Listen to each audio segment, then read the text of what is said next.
Hello students, welcome to Easy Notes. आप सभी जानते तो हैं हम क्लास 9 साइंस के सभी चैप्टर्स को कवर कर रहे हैं, वो भी एनसीईआरटी के सीक्वेंस में।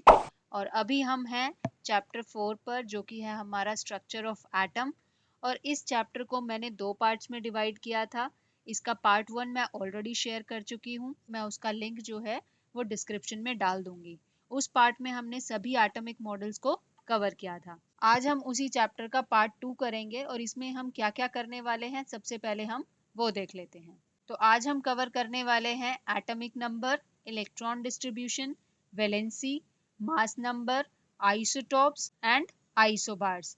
और लास्ट में हम कुछ क्वेश्चंस भी करेंगे जिससे आपके सभी टॉपिक्स बिल्कुल टिप्स पर हो जाएं।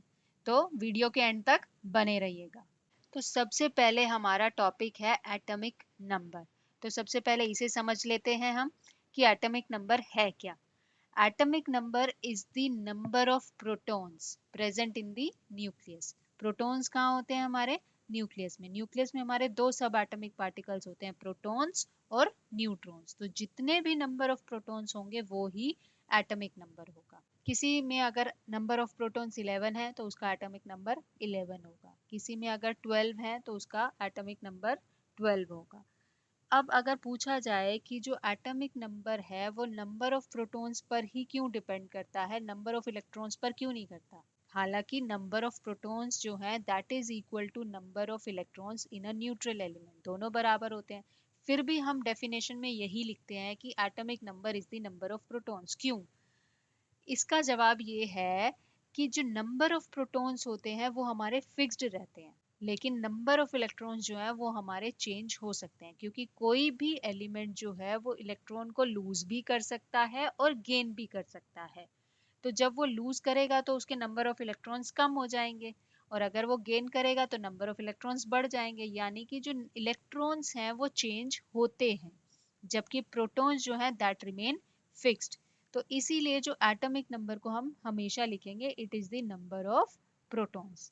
हालांकि atomic number equal number of proton equal number of electron for a neutral element, but in case of ions atomic number equals number of protons, क्योंकि वहां पर आयंस के केस में इलेक्ट्रॉन जो है वो चेंज हो गए हैं।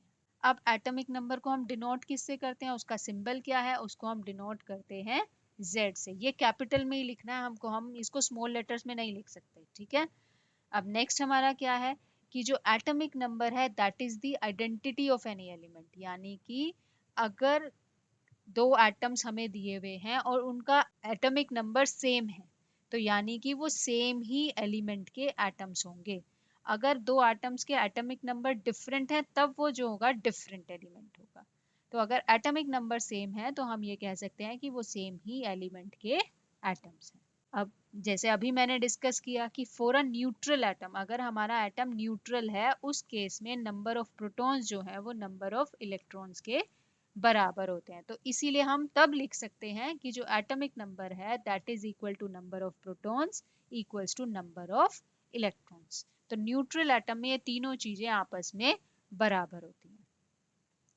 अब जैसे हम इसको रिप्रेजेंट कैसे करते हैं, ये जो है ये एलिमेंट है, जो x जो है that is the symbol of any element. जैसे यहाँ पर एलिमेंट मैंने लिथियम लिया है तो उसका मैंने सिंबल लिख दिया Li।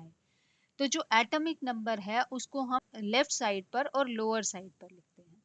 तो वो जो Z होगा that represents the atomic number. तो यहाँ पर जो Z है वो 3 है, यानी लिथियम का जो एटॉमिक नंबर है वो 3 है। ये A जो होता है वो मास नंबर होता है, जिसको हम अभी आगे डिस्कस करेंगे। ठीक है, तो नीचे हम लिखते हैं एटॉमिक नंबर, ऊपर हम लिखते हैं टॉप लेफ्ट पर मास नंबर। तो यहाँ पर Z is the atomic number which is equal to 3 for lithium.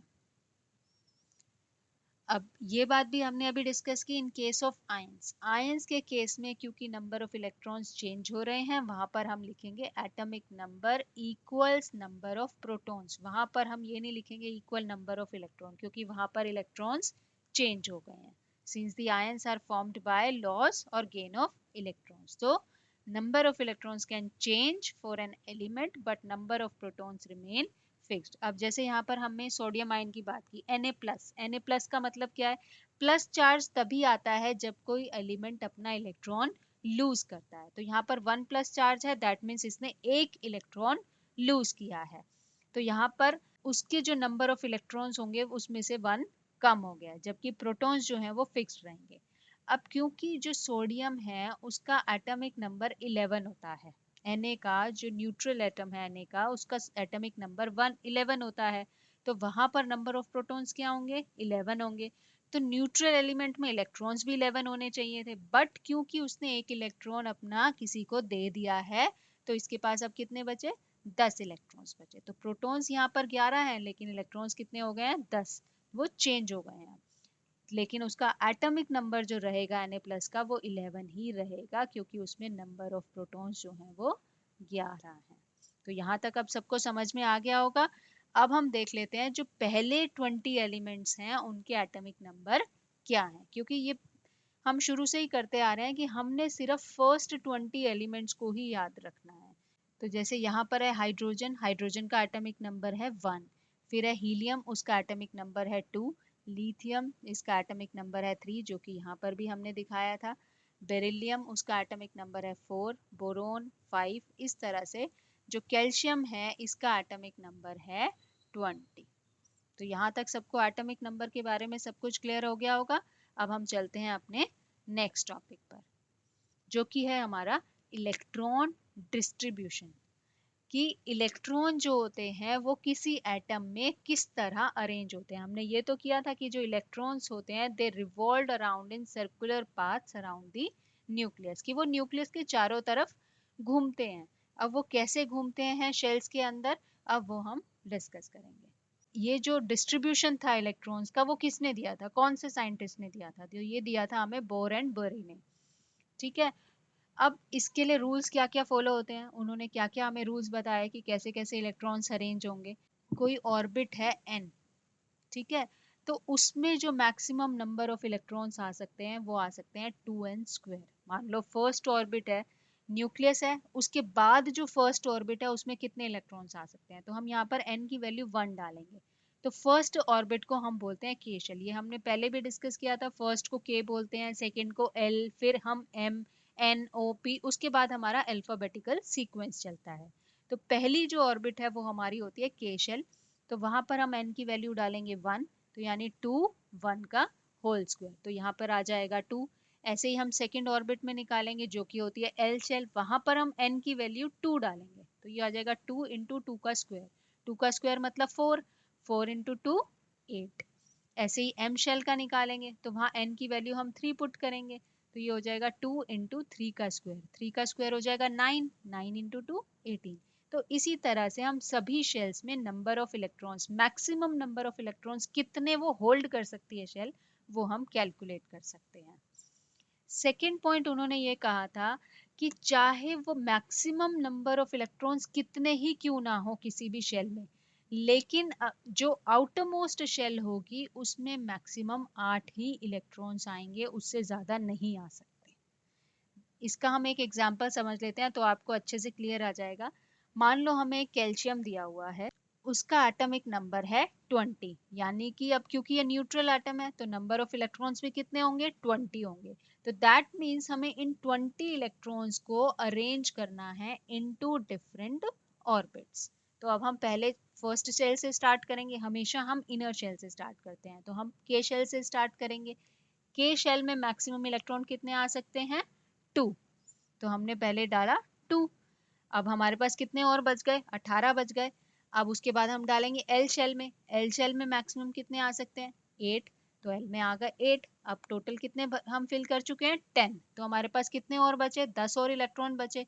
अब हम अगर थर्ड शेल में एम शेल में अगर 10 इलेक्ट्रॉन डाल देते हैं, क्योंकि उसमें तो 18 आ सकते हैं, तो हम इसमें अगर 10 इलेक्ट्रॉन डाल देते हैं तो इसकी इलेक्ट्रॉनिक कॉन्फ़िगरेशन हो जाएगी 2 8 10।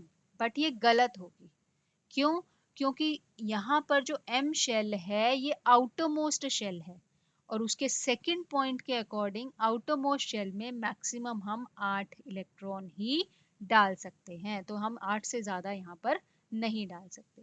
तो इसीलिए यहाँ पर भी हम 8 इलेक्ट्रॉन डालेंगे, तो हो जाएगी 2 8 8 यानी 18। अब we are left with 2 electron जो कि हमारे नेक्स्ट शेल में आ जाएंगे। तो इसकी कॉन्फ़िगरेशन जो होगी वो होगी 2882 इंस्टेड ऑफ 2810। तो ये रॉन्ग क्यों है? Because its outermost shell contains more than 8 electron, तो विच वायलेट्स द रूल। ठीक है, यहाँ तक क्लियर हो गया आप सबको? तो चलते हैं आगे नेक्स्ट पॉइंट पर।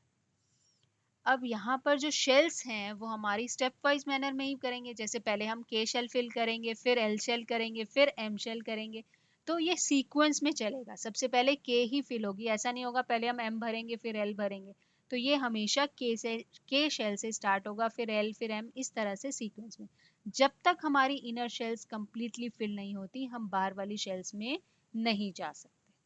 ठीक है, ये तो हमने अभी इलेक्ट्रॉनिक कॉन्फ़िगरेशन से किया, तो वहां से आपको समझ में आ गया होगा।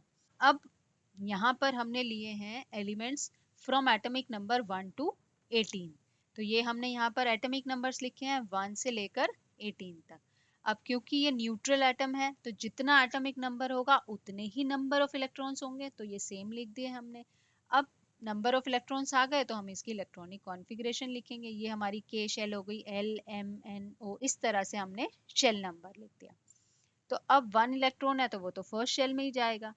अब 2 इलेक्ट्रॉन्स हैं तो क्योंकि के शेल में 2 आ सकते हैं तो 2 इलेक्ट्रॉन्स के शेल में आ गए। अब अगर लिथियम है जिसमें नंबर ऑफ इलेक्ट्रॉन्स 3 हैं तो के शेल में सिर्फ 2 इलेक्ट्रॉन आएंगे, तो बाकी का जो बचा 1 इलेक्ट्रॉन है वो नेक्स्ट शेल में चला जाएगा, यानी कि ये हो जाएगी 2 1। तो इसी तरह से जब तक ये एल शेल 8 तक नहीं आ जाती हम इसको फिल करते रहेंगे। तो नियोन तक 10 थे, 10 इलेक्ट्रॉन्स थे, उसका हो गया 2 8। अब अगला है सोडियम जो कि है 11। तो 2 इलेक्ट्रॉन के शेल में आए, उसके बाद अगले 8 इलेक्ट्रॉन एल शेल में आ गए, तो हमारे पास हो गए 10 इलेक्ट्रॉन, बचा 1 इलेक्ट्रॉन, तो वो कहाँ जाएगा? एम शेल में। तो इसकी कॉन्फ़िगरेशन हो जाएगी 2 8 1। तो इसी तरह से हम इलेक्ट्रॉन्स को फिल करते रहेंगे। और आर्गन का 18 है तो उसकी कॉन्फ़िगरेशन हो जाएगी 2 8 8।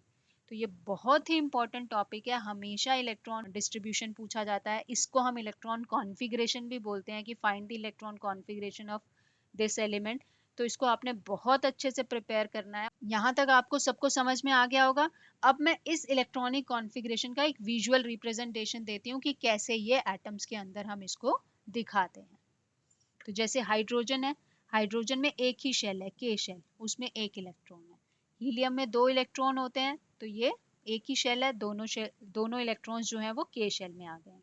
लिथियम की जो इलेक्ट्रॉनिक कॉन्फ़िगरेशन होती है वो 2 1 होती है, यानी के शेल में 2, एल शेल में 1। तो ये के शेल है जिसमें 2 इलेक्ट्रॉन आ गए। Next shell is L, L में 1 इलेक्ट्रॉन आ गया। तो ऐसे बेरिलियम है 2 2, तो के शेल में 2 और एल शेल में 2। तो ऐसे ही ये हम इसको इस तरह से नियॉन तक जो है के और एल शेल होती है। फिर सोडियम की जो इलेक्ट्रॉनिक कॉन्फ़िगरेशन होती है वो होती है 2 8 1, यानी के एल और एम। तो के में 2 इलेक्ट्रॉन, एल में 8 इलेक्ट्रॉन और एम शेल में 1 इलेक्ट्रॉन। तो इस तरह से हम इसको एक डायग्राम्स में भी दिखा सकते हैं। तो ये जो है electrons they revolve around the nucleus in orbits. तो इस तरह से हम इनको दिखा सकते हैं। तो ये जो बाहर वाली जो शेल होती है, सबसे बाहर वाली, इसको हम बोलते हैं आउटर मोस्ट शेल। ठीक है, ये ही हमारी होती है आउटर मोस्ट शेल, सबसे बाहर वाली ऑर्बिट। और इसमें जो है वो मैक्सिमम 8 इलेक्ट्रॉन ही होल्ड कर सकते हैं। हम कभी भी आउटर मोस्ट शेल में 8 इलेक्ट्रॉन से ज्यादा फिल नहीं करेंगे। तो ये इतना ही टॉपिक था आपका इलेक्ट्रॉनिक कॉन्फ़िगरेशन का।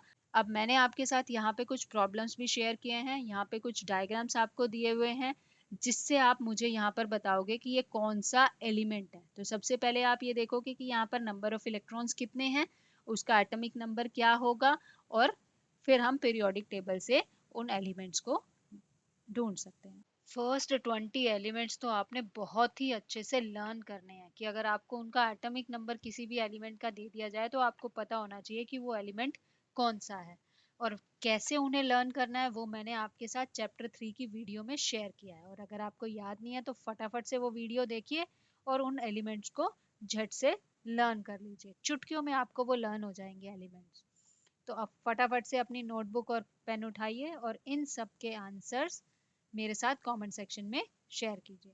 अगर आप कमेंट सेक्शन में मेरे साथ आंसर शेयर करते हैं तो मुझे भी बहुत अच्छा लगेगा। तो चलते हैं नेक्स्ट टॉपिक पर। तो नेक्स्ट टॉपिक है हमारा वैलेंसी। वैलेंसी क्या होती है? अभी जैसे हमने आउटर मोस्ट शेल तो पढ़ी कि क्या होती है आउटर मोस्ट शेल।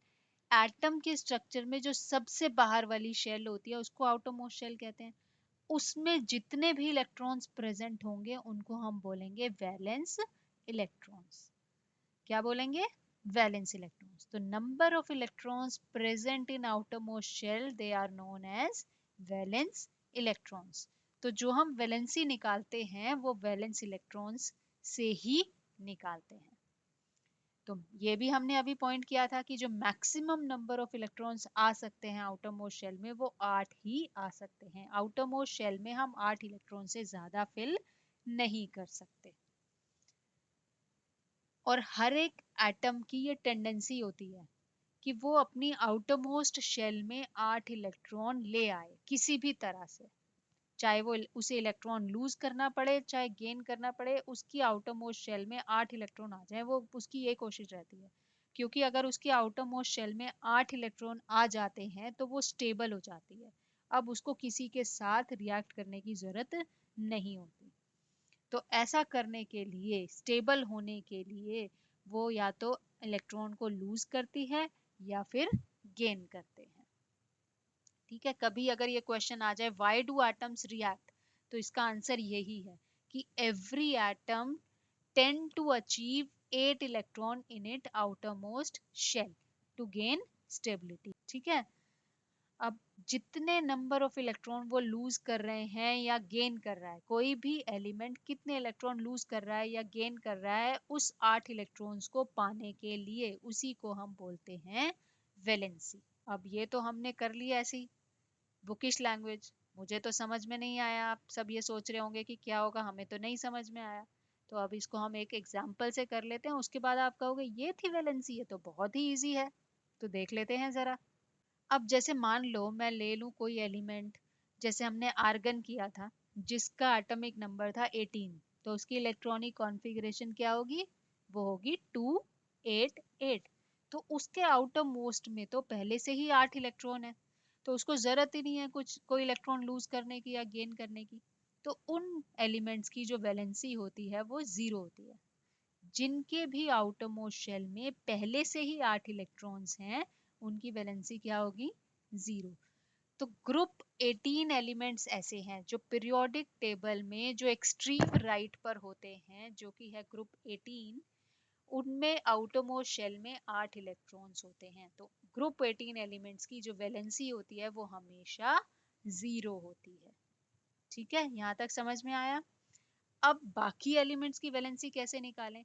तो यहाँ पर हमने दो चीजें याद रखनी है। पहली ये कि अगर तो वैलेंस इलेक्ट्रॉन 1 से लेके 4 तक हैं, उस केस में हम वैलेंसी निकालेंगे नंबर ऑफ वैलेंस इलेक्ट्रॉन। अगर हमारे जो वैलेंस इलेक्ट्रॉन है वो 1 to 4 हैं, तो वहां पर जो वैलेंसी होगी that is equal to number of valence electrons. और अगर हमारे वैलेंस इलेक्ट्रॉन 4 से ज्यादा हैं, यानी कि 5 से लेके 8 तक हैं, तो वहां पर जब हम वैलेंसी निकालेंगे उसके लिए हम फॉर्मूला यूज करेंगे 8 minus number of valence electron. तो ये फॉर्मूलेज दो आपने लर्न करने हैं कि अगर 1 to 4 हैं तो valency equal number of valence electron, और अगर 4 से ज्यादा है तो valency equal 8 minus number of valence electron. अब ये फॉर्मूले कहाँ से आए, हम ये क्यों यूज कर रहे हैं, तो इसको हम समझते हैं अगले स्लाइड में। तो यहाँ पर मैं आपके साथ कुछ प्रॉब्लम शेयर कर रही हूँ जिससे आपको समझ में आ जाएगा कि हमने ये ही फॉर्मूलेज क्यों चूज किए। तो सबसे पहले हम लेते हैं क्लोरीन, जिसका एटॉमिक नंबर है 17। तो उसकी इलेक्ट्रॉनिक कॉन्फ़िगरेशन क्या होगी? 287। तो इसके आउटर मोस्ट शेल में 7 इलेक्ट्रॉन है। तो या तो ये 7 इलेक्ट्रॉन अपने दे सकता है या फिर ये एक इलेक्ट्रॉन ले सकता है। ठीक है, तो इसके लिए क्या ज्यादा फेवरेबल होगा? 7 इलेक्ट्रॉन को देना या फिर एक इलेक्ट्रॉन को लेना। तो इसके लिए क्या ज्यादा फेवरेबल होगा? एक इलेक्ट्रॉन को लेना। तो इसीलिए ये एक इलेक्ट्रॉन गेन करेगा ताकि इसके आउटर मोस्ट शेल में 8 इलेक्ट्रॉन पूरे हो सके। तो इसीलिए इसकी जो वैलेंसी होगी वो क्या होगी? 1, क्योंकि ये एक इलेक्ट्रॉन गेन कर रहा है।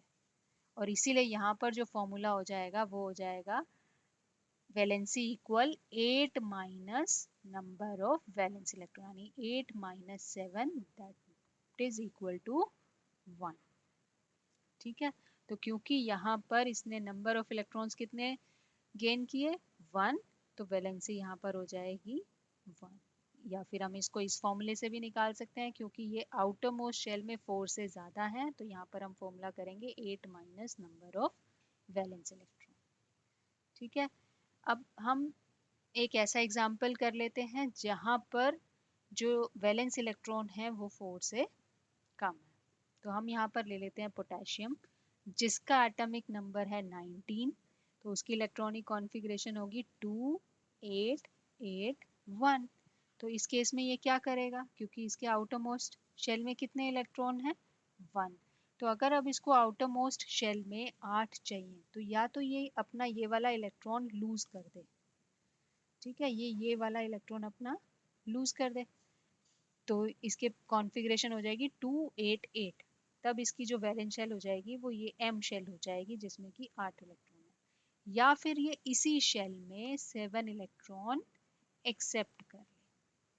ठीक है, तो इसके लिए अब क्या ज़्यादा फेवरेबल होगा, 7 इलेक्ट्रॉन लेना या फिर 1 इलेक्ट्रॉन देना, जो भी कम नंबर होता है वो ज़्यादा फेवरेबल होता है। तो यहाँ पर इसके लिए ये 1 इलेक्ट्रॉन देना ज़्यादा आसान होगा, यानी कि नंबर ऑफ इलेक्ट्रॉन लॉस्ट कितना आ जाएगा 1, तो इस केस में इसकी वैलेंसी हो जाएगी 1, क्योंकि ये 1 इलेक्ट्रॉन अपना लूज कर रहा है। तो जब भी हमारे वैलेंस इलेक्ट्रॉन 1 से लेकर 4 तक होंगे, वहां पर जितने भी वैलेंस इलेक्ट्रॉन होंगे, यहाँ पर वैलेंस इलेक्ट्रॉन 1 है तो इसकी वैलेंसी 1 होगी, तो इसीलिए यहाँ पर जो फॉर्मूला यूज होगा वो ये वाला होगा, valency equal number of valence electron. तो अब समझ में आ गया होगा कि हम दो अलग अलग फॉर्मूले क्यों यूज कर रहे हैं। तो अगर 4 से ज़्यादा है तो वो एलिमेंट जो है वो इलेक्ट्रॉन्स को एक्सेप्ट करते हैं, तो इसीलिए वहाँ पर हम ये फॉर्मूला यूज़ करते हैं। अगर 4 से कम है तो वो इलेक्ट्रॉन को लूज करना ज़्यादा प्रेफर करते हैं, और इसीलिए हम यहाँ पर ये वाला फॉर्मूला यूज़ करते हैं। तो अब यहाँ पर मैंने आपके साथ दो प्रॉब्लम शेयर किए हैं। अगर आपको ये टॉपिक अच्छे से क्लियर हो गया तो ये दो प्रॉब्लम आप खुद से करेंगे बिल्कुल ईमानदारी से, और मेरे साथ इनका कमेंट सेक्शन में आंसर शेयर करेंगे। ठीक है, तो अब हम चलते हैं अपने क्विक रिव्यू पर। तो अभी तक हमने जो जो पढ़ा उससे रिलेटेड हम कुछ प्रॉब्लम कर लेते हैं, ताकि आपको जो टॉपिक्स हैं वो बहुत अच्छे से क्लियर हो जाएं। तो सबसे पहले है why do atoms react with one another, ये हम ऑलरेडी कर चुके हैं ताकि वो अपनी ऑक्टेट को कंप्लीट कर सकें। ऑक्टेट मतलब कि वो आउटर मोस्ट शेल में 8 इलेक्ट्रॉन ले सकें, यानी स्टेबिलिटी गेन कर सकें, जिसकी वजह से वो इलेक्ट्रॉन को लूज या गेन करते हैं। नेक्स्ट इज हमें सल्फर दिया है जिसका एटॉमिक नंबर है 16, तो हमें बताना है उसकी एल शेल में कितने इलेक्ट्रॉन होंगे। सबसे पहले हम उसकी इलेक्ट्रॉनिक कॉन्फ़िगरेशन लिख लेंगे और फिर बताएंगे एल शेल में कितने इलेक्ट्रॉन्स हैं। जैसे यहाँ पे आ रहा है एल शेल में 8 इलेक्ट्रॉन्स हैं।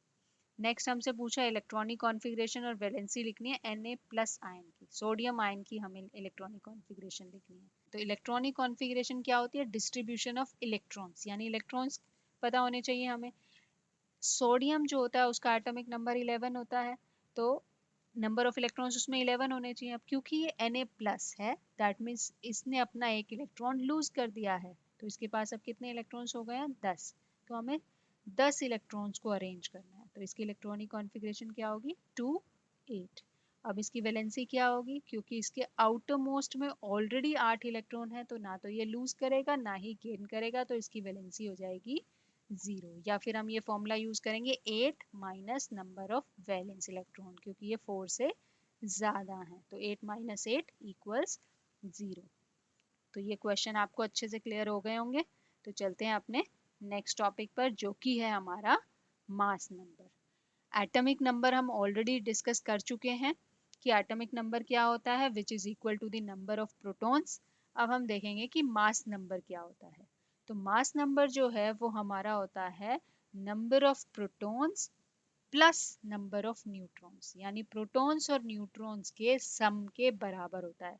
अब प्रोटॉन्स और न्यूट्रॉन्स दोनों ही न्यूक्लियस के अंदर होते हैं, तो इन दोनों का जो सम है that is equal to mass number. That means किसी भी एटम का जो मास होता है वो पूरा का पूरा न्यूक्लियस के अंदर ही होता है। ठीक है। अब जैसे हम एटॉमिक नंबर को रिप्रेजेंट करते थे लेटर Z से, वैसे हम मास नंबर को रिप्रेजेंट करते हैं लेटर A से। इसको भी हम कैपिटल में लिखेंगे, स्मॉल में नहीं लिख सकते। और यहाँ पर जो प्रोटॉन्स और न्यूट्रॉन्स के लिए हम कलेक्टिवली एक टर्म यूज कर सकते हैं जिसको हम बोलते हैं न्यूक्लियॉन्स। क्या टर्म यूज करते हैं हम? न्यूक्लियॉन्स। वहां पर भी हमने एक रिप्रेजेंटेशन देखी थी एटॉमिक नंबर की कि हम कैसे उसको रिप्रेजेंट करते हैं। ये है हमारा सिंबल ऑफ एलिमेंट X, जो कि किसी का भी हो सकता है। Z जो कि हम बॉटम पर लिखते हैं वो हमारा एटॉमिक नंबर होता है, और जो टॉप पर लिखते हैं वो हमारा मास नंबर है, यानी A जो है यहाँ हमारा मास नंबर है। तो अगर हम इसको किसी एग्जाम्पल से देखें, सोडियम अगर मैं लेती हूँ तो सोडियम का सिंबल होता है Na, तो X की जगह मैं यहाँ लिखूंगी Na। उसका एटॉमिक नंबर है 11, तो ये हम नीचे लिखेंगे Z की जगह। मास नंबर है 23, तो A की जगह हम यहाँ पे लिखेंगे 23।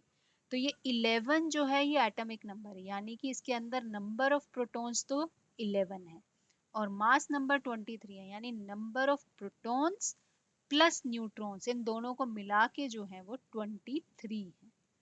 ठीक है, ये समझ में आ गया होगा, बहुत ही आसान टॉपिक है। तो इसके लिए अब एक क्वेश्चन कर लेते हैं। अगर आपको कोई एलिमेंट दिया हुआ है जिसमें आपको एटॉमिक नंबर भी दिया हुआ है और मास नंबर भी दिया हुआ है, और आपसे पूछा हुआ है कि find the number of electrons, protons and neutrons, तो हम उसको कैसे निकाल सकते हैं? तो सबसे पहले तो अगर हमें एटॉमिक नंबर दिया हुआ है तो वहां से हमें पता चल जाएगा कि उसमें नंबर ऑफ प्रोटॉन्स कितने हैं, और न्यूट्रल एटम है तो नंबर ऑफ प्रोटॉन्स जो है वो नंबर ऑफ इलेक्ट्रॉन्स के बराबर है, तो सिंपली वहां से दोनों चीजें आ जाएंगी। तो एटॉमिक नंबर इस केस में कितना है? 17 है, तो नंबर ऑफ प्रोटॉन्स भी 17 होंगे।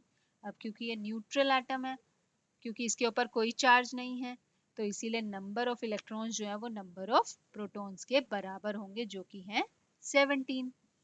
अब हमारे पास प्रोटॉन्स भी आ गए और इलेक्ट्रॉन्स भी आ गए। अब हमने क्या निकालने हैं? न्यूट्रॉन्स। तो न्यूट्रॉन्स कैसे निकालेंगे? दूसरी चीज हमें क्या दी हुई है? Mass number. तो मास नंबर होता है number of protons plus number of neutrons. Mass number is 35, protons is 17 plus number of neutrons. तो यहाँ से हम नंबर ऑफ न्यूट्रॉन्स निकाल सकते हैं, क्योंकि मास दोनों को मिला के अगर 35 है, जिसमें से नंबर ऑफ प्रोटॉन 17 है, तो नंबर ऑफ न्यूट्रॉन्स कितने होंगे? 35 माइनस 17 इक्वल्स 18। तो बहुत ही सिंपल क्वेश्चन है, इसमें बहुत इजीली आप अपने मार्क्स जो है वो सिक्योर कर सकते हैं, और ये ज्यादातर क्वेश्चन पूछा भी जाता है, तो आप इसको अच्छे से प्रिपेयर कर लेना। ठीक है, तो चले हम नेक्स्ट टॉपिक पर।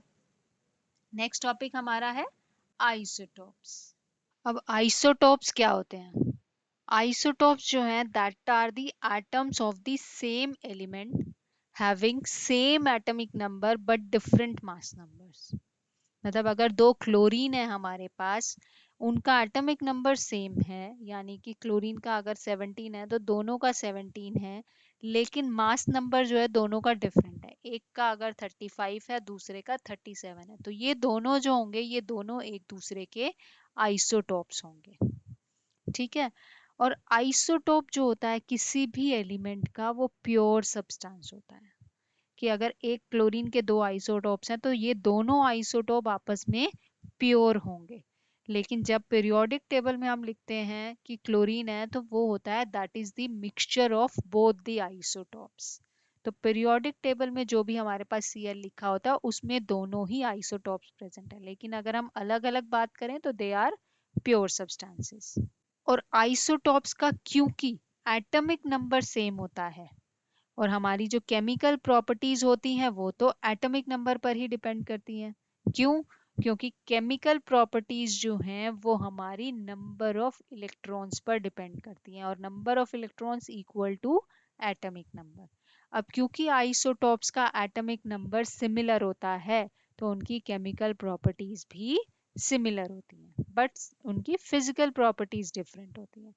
तो अगर हमें कोई दो आइसोटॉप्स दिए हुए हैं तो उनकी केमिकल प्रॉपर्टीज जो होंगी वो सिमिलर होंगी। अब यहाँ पर एक एग्जांपल भी जैसे मैंने शेयर किया आपके पास कि क्लोरीन के दो आइसोटॉप्स हैं, इन दोनों में ही जो क्लोरीन का एटॉमिक नंबर है वो 17 होगा, लेकिन जो उनके मास नंबर है वो डिफरेंट है, एक का 35 है और एक का 37 है, इसीलिए ये दोनों एक दूसरे के आइसोटॉप्स हैं। अब क्योंकि इनका एटॉमिक नंबर सेम है तो इसीलिए जो एलिमेंट का सिंबल होगा वो भी सेम होगा, क्योंकि अगर एटॉमिक नंबर सेम होता है किन्हीं भी दो एटम्स का, दैट मीन्स वो सेम एलिमेंट के एटम्स होते हैं। अब जैसे यहाँ पर हाइड्रोजन के भी मैंने आपको एग्जाम्पल शेयर किया है, उसके 3 आइसोटॉप्स होते हैं, ये हाइड्रोजन, ड्यूटेरियम और ट्रिटियम। इसमें तीनों में ही हाइड्रोजन का जो एटॉमिक नंबर होता है वो 1 होता है, बट इस हाइड्रोजन में उसका मास नंबर 1 होता है, ड्यूटेरियम में मास नंबर 2 होता है और ट्रिटियम में उसका मास नंबर 3 होता है। मास नंबर यानी कि प्रोटॉन्स प्लस न्यूट्रॉन्स, यहाँ पे देखो एक ही है प्रोटॉन, इसमें न्यूट्रॉन नहीं होता। ड्यूटेरियम में एक प्रोटॉन होता है एक न्यूट्रॉन होता है, जिसकी वजह से इसका मास नंबर 2 होगा, दोनों का सम। ट्रिटियम में एक प्रोटॉन होता है दो न्यूट्रॉन होता है, तो टोटल कितना हो गया 3, तो इसीलिए इसका मास नंबर 3 है। लेकिन एटॉमिक नंबर तीनों में 1 होता है, इसीलिए एक इलेक्ट्रॉन है तीनों ही केस में, एक इलेक्ट्रॉन और एक प्रोटॉन। ठीक है, तो हाइड्रोजन के कितने आइसोटॉप्स होते हैं? 3, हाइड्रोजन, ड्यूटेरियम और ट्रिटियम। ये क्वेश्चन बहुत बार 1 मार्कर पूछा जाता है, किसी भी आइसोटॉप की एप्लीकेशन पूछ ली जाती है। न्यूक्लियर रिएक्टर में जो फ्यूल यूज होता है वहां पर कौन सा आइसोटॉप यूज होता है, कैंसर की ट्रीटमेंट में कौन सा आइसोटॉप यूज होता है, गोइटर की ट्रीटमेंट में कौन सा आइसोटॉप यूज होता है। तो आपने ये तीनों ही एग्जाम्पल्स बहुत अच्छे से लर्न करने हैं, ये मैंने काफी बार देखा है, इनमें से कोई एक ना एक एग्जाम्पल तो पूछ लिया जाता है। तो आइसोटॉप ऑफ यूरेनियम यूज होता है फ्यूल ऑफ न्यूक्लियर रिएक्टर में, कोबाल्ट का आइसोटॉप यूज होता है ट्रीटमेंट ऑफ कैंसर में, और आयोडीन का आइसोटॉप यूज होता है ट्रीटमेंट ऑफ गोइटर में। तो ये हमारे आइसोटॉप्स की एप्लीकेशन है कि कहाँ कहाँ पर हमारे आइसोटॉप्स यूज हो रहे हैं। अगर किसी एलिमेंट के कोई भी आइसोटॉप नहीं है, वहां पर तो जो मास होगा वो सेम होगा as the number of, as the sum of protons and neutrons, क्योंकि मास नंबर हम कैसे निकालते हैं, sum of protons and neutrons. तो अगर आइसोटॉप नहीं है तो सिंपली हम मास वैसे ही निकालेंगे। लेकिन अगर कोई एलिमेंट के आइसोटॉप है, तब उस केस में हमें एवरेज एटॉमिक मास निकालना पड़ता है, कि क्योंकि दो आइसोटोप हैं, दोनों का एटॉमिक मास डिफरेंट है, दोनों की जो परसेंटेज है नेचर में कि कोई 80% है कोई 20% है, तो दोनों की जो अबंडेंस परसेंटेज है वो भी डिफरेंट है। तो हम उस बेसिस पर उनका एवरेज एटॉमिक मास निकालते हैं। तो उसका क्या फॉर्मूला है एवरेज एटॉमिक मास निकालने का, ये है हमारे मासेस और ये है परसेंटेज अबंडेंस, यानी ये फर्स्ट आइसोटोप का मास और उसकी अबंडेंस, ये सेकंड आइसोटोप का मास इनटू उसकी अबंडेंस।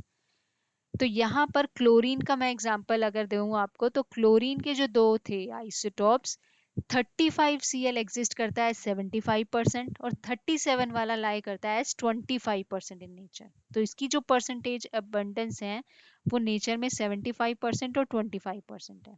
तो यहाँ पर हम लिखेंगे M1 इज 35 क्योंकि उसका मास 35 है और उसकी अबंडेंस है 75%। तो अगर मैं उसको डेसिमल में चेंज करूँ तो ये 0.75 हो जाएगी, plus M2 is 37 into percentage है 25 अबंडेंस, तो अगर मैं इसको डेसिमल में लिखूं तो 0.25। तो अगर मैं इसको सॉल्व करती हूँ तो ये आता है 35.5 U। और ये ही मास जो होता है ये पीरियोडिक टेबल में लिखा होता है क्लोरीन का, ना 35 लिखा होता है ना 37 लिखा होता है, तो ये जो है 35.5 लिखा होता है, यानी कि हमेशा जो पीरियोडिक टेबल में मास होगा वो एवरेज एटॉमिक मास होगा अगर उनके आइसोटॉप्स एग्जिस्ट करते हैं। तो कभी भी किसी एटम का फ्रैक्शनल नहीं होता है मास, ये उसी केस में होगा अगर कोई एलिमेंट आइसोटॉप्स की फॉर्म में एग्जिस्ट कर रहा है, तो तभी हम उसका एवरेज एटॉमिक मास निकालेंगे। और अगर किसी के आइसोटॉप नहीं है तब तो प्रोटॉन और न्यूट्रॉन दोनों ही होल नंबर्स होंगे, हम सिंपली ऐड करके उसका मास नंबर निकाल लेंगे, तो वो हमारा होल नंबर ही आता है, वो कभी भी फ्रैक्शन में नहीं आएगा। तो ये बात ध्यान रखना, अगर हमारा फ्रैक्शनल आ रहा है एटॉमिक मास पीरियोडिक टेबल में, अगर कोई फ्रैक्शनल है तो उसका ये मतलब है कि वो वहां पर एवरेज एटॉमिक मास निकाला गया है, क्योंकि उसके आइसोटॉप्स एग्जिस्ट करते हैं। तो क्लियर है यहाँ तक? चलिए नेक्स्ट टॉपिक पर। नेक्स्ट है हमारा आइसोबार्स। ये आइसोटॉप्स का ऑपोजिट होता है। आइसोटॉप्स में सेम एटॉमिक नंबर होता है और डिफरेंट मास नंबर होता है। इसमें सेम मास नंबर होता है बट डिफरेंट एटॉमिक नंबर होता है। ठीक है, अब क्योंकि इसमें मास नंबर सेम है, यानी कि प्रोटॉन प्लस न्यूट्रॉन्स दोनों का जो सम होता है वो सेम होता है।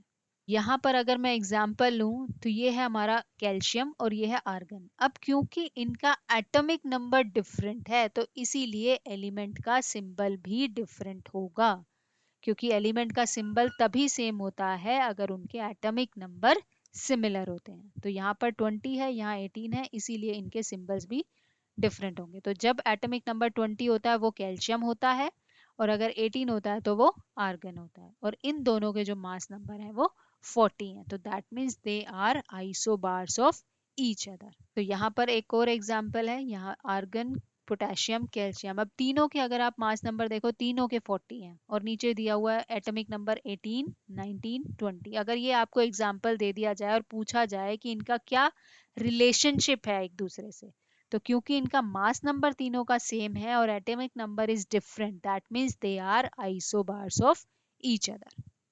तो क्लियर है दोनों टॉपिक्स, आइसोटॉप्स भी और आइसोबार्स भी।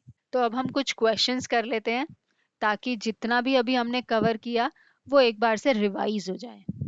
तो फर्स्ट है, ये हमने तो क्वेश्चन किया भी है एक, determine the number of protons, neutrons and electrons in sodium which has atomic number 11 and atomic mass 23। अब ये फटाफट से खुद से करेंगे आप और इसका आंसर मेरे साथ शेयर करेंगे।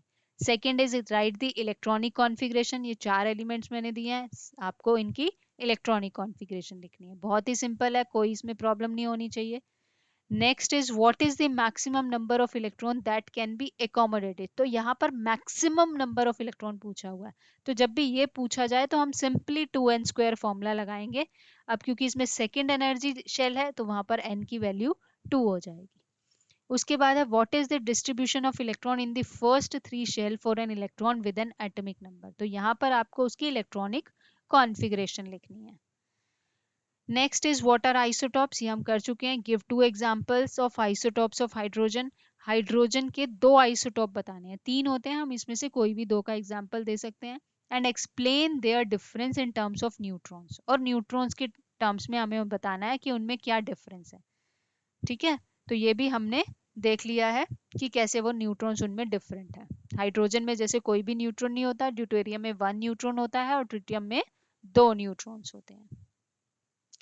नेक्स्ट इज एक एलिमेंट है जिसके ये 2 आइसोटॉप्स हैं, दोनों आइसोटॉप्स की हमें इंफॉर्मेशन दी हुई है, एटॉमिक नंबर दिया हुआ है, मास नंबर दिया हुआ है। अब आप देखो इसमें सेम एटॉमिक नंबर है बट डिफरेंट मास नंबर है। अगर हमें नहीं बताया गया कि आइसोटॉप्स हैं तो हमसे पूछा जाए क्या है, what is the relationship between these 2 elements. तो same atomic number but different mass number, that means these are isotopes of each other. Calculate the average atomic mass of this element if the relative abundance is 98.9 and 1.1। तो इसमें हम वही वाला formula लगाएंगे average atomic मास वाला, m1 into में p1 plus m2 into में p2। ठीक है, तो वो फॉर्मूला लगा के हम यहाँ से एवरेज एटॉमिक मास कैलकुलेट करेंगे। Next is explain why the atomic number is more important than the mass number in determining the identity of an element. ये तो हम बहुत बार डिस्कस कर चुके हैं, आई होप अब ये सबको अच्छे से क्लियर हो गया होगा। नेक्स्ट इज हमें एक न्यूट्रल एलिमेंट दिया हुआ है क्लोरीन Cl, जिसका एटॉमिक नंबर है 17 और मास नंबर है 35। सबसे पहले हमें उसमें प्रोटॉन्स, न्यूट्रॉन्स और इलेक्ट्रॉन्स निकालने हैं, बहुत सिंपल है। फिर उसकी इलेक्ट्रॉनिक कॉन्फ़िगरेशन निकालने हैं, ये भी आप बहुत अच्छे से कर लोगे। And last is number of valence electron निकालने हैं। तो जब आप उसकी इलेक्ट्रॉनिक कॉन्फ़िगरेशन लिख लोगे तो लास्ट में जो आउटर मोस्ट शेल में नंबर ऑफ इलेक्ट्रॉन्स होंगे वो ही उसके वैलेंस इलेक्ट्रॉन्स होंगे। तो ये क्वेश्चंस आप सब आराम से कर लोगे। अगर फिर भी कोई भी डाउट आता है तो बिना हिचके आप कमेंट सेक्शन में पूछ सकते हो। यहाँ तक हमारा जो चैप्टर है आज का ये खत्म होता है, स्ट्रक्चर ऑफ एटम। तो मिलते हैं नेक्स्ट वीडियो में एक नए चैप्टर के साथ। Till then bye, take care.